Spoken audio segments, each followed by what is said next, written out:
열두 삼천벌. 평안도 안주 땅에는 열두 삼천벌이라는 널따란 벌판이 있습니다. 이 벌판을 열두 삼천벌이라 부르게 된 데는 다음과 같은 이야기가 있습니다. 고구려 나라의 서울이 평양이었던 아득한 옛날에 동명왕의 왕비 가운데 녹족 부인이라는 사람이 있었더랍니다. 이 왕비는 얼굴이 잘생기고 마음씨도 곱고 재주도 많은 분이었지만 머리털이 잘 자라지 않고 짧아서 밤송이 같고 다리는 가늘고 발은 뾰족해서 마치 사슴의 발같이 두 쪽이었다랍니다. 그래서 녹족 부인이라는 이름으로 불렸습니다. 이 왕비는 이러한 얄궂은 모습을 남의 눈에 띄지 않게 하기 위하여 머리에는 늘 수건을 접어서 쓰고 발에는 하얀 버선을 신고 있었습니다. 이 왕비가 어느덧 아이를 낳게 됐는데 한 탯줄에 12아이를 낳았습니다. 사람이 한 번에 아이 12를 낳아놓으니 이런 괴상망측한 재변이 어디 있겠는가 하여 궁중에서는 모든 궁녀들이 수군대며 이런 일은 분명 좋지 못한 징조로서 아마도 나라를 망치게 될지도 모르니 갓난 아기들을 모두 없애버려야 한다고들 말했습니다. 녹족 부인도 이런 말을 얻어듣고는 그럴 것 같아서 아이를 궁궐 뒤에 있는 대성산에 내다 버렸습니다. 그런데 하늘에서 하얀 학 12마리가 날아와서 이 아기들을 각각 하나씩 안아 가지고는 녹족 부인이 있는 데로 와서 그 옆에다 뉘어 놓았습니다. 녹족 부인과 궁녀들은 이것을 보고 아마도 예산일이 아니고 하늘이 시켜서 태어난 아이들이라고 생각하고 이 아기들을 다시 궁궐 안에 두어서 키우기로 하였습니다. 녹족 부인이 아기들에게 젖을 먹이려고 젖꼭지에 손을 대면 젖줄기가 12개 솟구쳐 나와서 무지개처럼 뻗쳐서 12아기의 입으로 들어갔습니다. 그러면 12아기들은 앵두 같은 빨간 입술을 벌리고 이 젖을 받아먹곤 했습니다. 이렇게 해서 아기들을 키우는데 그들은 아무 탈 없이 무럭무럭 잘 자랐습니다. 그런데 아기들은 어머니 모양으로 머리털이 자라지 않아 머리는 밤송이 같고 다리는 가늘고 발끝은 뾰족하여 사슴발 같았습니다. 이런 것이 보기가 흉해서 어머니는 남의 눈에 띄지 않게 하느라고 머리에는 두건을 씌우고 발에는 버선을 신기고 어떠한 일이 있더라도 두건과 버선을 벗어서는 안 된다고 늘 단단히 일러두었습니다. 그래서 아이들의 이상한 꼴이 남의 눈에 띄지 않았습니다. 그런데 하루는 막내 아기가 무심코 두건과 버선을 벗었습니다. 이것을 본 어머니 녹족 부인은 깜짝 놀라며 아유, 두건과 버선은 벗지 말라고 일렀는데 어찌하여 벗었느냐? 어미의 말을 순종하지 않는 자식은 내 자식이라 할 수 없다. 자식 노릇을 못할 바에야 일찌감치 없어져 버려라. 하고 화를 내어 꾸짖으며 대동강으로 끌고 나와 강물에다 12아기를 다 집어 던져버렸습니다.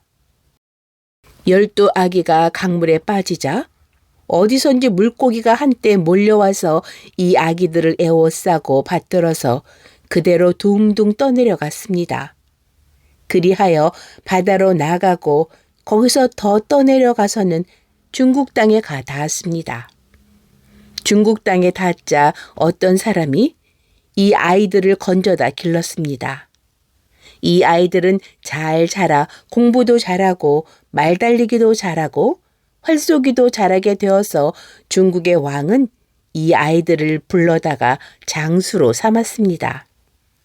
그 후 얼마 안 가서 중국은 고구려와 싸움을 하게 되었습니다. 중국 왕은 이 12장수를 대장으로 삼아 한 사람 앞에 3,000명의 군사를 붙여주어 고구려를 쳐들어가게 했습니다. 이 12장수는 고구려가 자기들의 아버지 나라인 줄도 모르고 벌떼처럼 쳐들어갔습니다. 고구려 군사는 잘 싸웠으나 상대가 워낙 많은 군사라 다 물리칠 수가 없었습니다. 중국군은 자꾸 쳐들어와 안주 땅까지 왔지만 고구려의 동명왕은 아무리 애써 봐도 어찌할 도리가 없었습니다. 그런데 녹족 부인의 귀에 중국의 장수가 12명인데 얼굴이 서로 닮았다는 말이 들렸습니다. 녹족 부인은 이 장수들이 혹시 자기가 강에다 버린 12아이가 아닐까 하는 생각이 들었습니다. 그래서 이것을 알기 위해 대성산에 올라갔습니다. 그때 대성산에 깃들고 있던 하얀 학 12마리가 안주 땅 쪽으로 날아갔습니다. 학들은 수만 명의 군사들이 서로 어울려 싸우고 있는 안주 땅의 넓은 들 공중에서 울면서 빙빙 맴돌고 있었습니다. 그때 수많은 군사들 속에서 씩씩하고 용맹스럽게 생긴 장수 12이 나와서 학들을 쳐다보고 있었습니다. 학들은 그것을 보고는 다시 날아서 대성산 쪽으로 갔습니다. 12장수는 학이 날아가는 대로 눈길을 옮기다가 대성산 위에 서 있는 한 여자를 보게 되었습니다. 이러는 동안에 녹족 부인과 12장수는 서로 눈길이 마주치게 되었습니다. 녹족 부인은 그 장수들이 분명히 자기 아들인 것을 알게 되었습니다. 그래서 여기 있는 나는 너희들의 어머니다. 너희들은 자식의 몸으로서 부모의 나라를 쳐들어오는 법이 어디 있느냐. 그만들 싸움을 멈춰라. 하고 큰 소리로 외쳤습니다. 12장수들은 그 소리를 듣고 어찌하여 네가 우리의 어머니라고 하느냐? 허튼 소리 작작해라.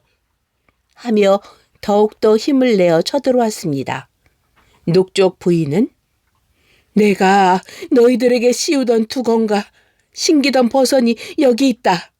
자, 받아서 쓰고 신어보아라. 하며 두건 12개와 버선 12켤레를 던져주었습니다. 12장수는 두건과 버선을 주어서 머리에 쓰고 발에 신어보았습니다. 두건과 버선은 모두 치수를 재어서 만든 것 같이 꼭 맞았습니다. 녹족 부인은 이것을 보고 너희들은 어려서 먹던 젖이 생각나지 않느냐? 부모의 나라에 쳐들어온다는 것은 하늘이 용서 못할 불효한 짓이다.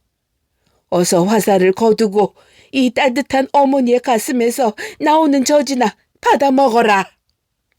하면서 젖꼭지를 눌렀습니다. 그러니까 녹족 부인의 젖꼭지에서 젖줄이 12가닥으로 솟아나와 무지개같이 뻗쳐 멀리 있는 12장수의 입으로 들어갔습니다. 12장수는 입을 오물거리며 그 젖을 받아 먹었습니다. 그 젖맛은 어렸을 때 보드라운 어머니의 품에 안겨 먹던 바로 그 젖맛이었습니다. 그러자 오랫동안 잊었던 어머니가 새삼 그리워졌습니다. 12장수는 그제야 저 여자가 자기들의 어머니란 것을 믿게 되어 곧 싸움을 멈추고 두 손을 모아 빌면서 모르고 저지른 잘못임을 깊이 사과했습니다. 이리하여 12장수는 삼천 군사를 거두고 아버지인 동명왕에게 항복했습니다.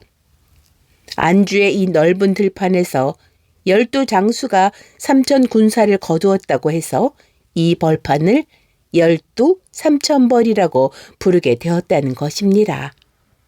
그리고 12형제는 고구려에 머물러 아버지 동명왕을 도와 훌륭한 나라를 만드는 데 힘을 썼다고 합니다.